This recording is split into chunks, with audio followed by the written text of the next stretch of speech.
মাঝপথে থেমে গেল বিকাশ যাত্রা। প্রশাসনের আমলে 2 বছর ধরে পানীয় জল থেকে বঞ্চিত স্কুলের ছাত্রছাত্রীরা।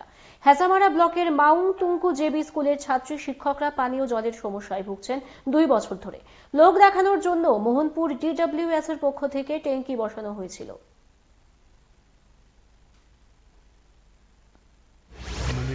জলের সমস্যা, জল তো অনেক দিন ধরে আমরা পাইতেছে না, এটাই আর কি।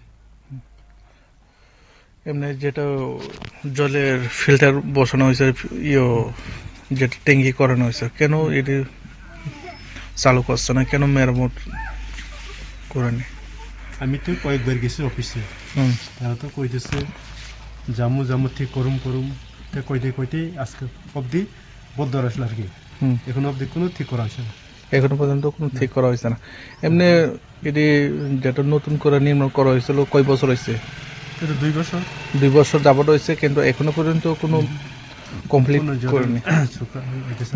তারপরে এখানে যেটা কয়েকটা সিমেন্ট বস্তা পড়ে রয়েছে, এদিকে এক সময় এই কাজের সময় এটি আনছিল, কাজের জন্য আনছিল তারা। সিমেন্টও রয়েছে, টাইলসও রয়ে গেছে, এখন কোনো লাগানো হয়েছে না, এখন লাগানো কোনো ঠিক নাই।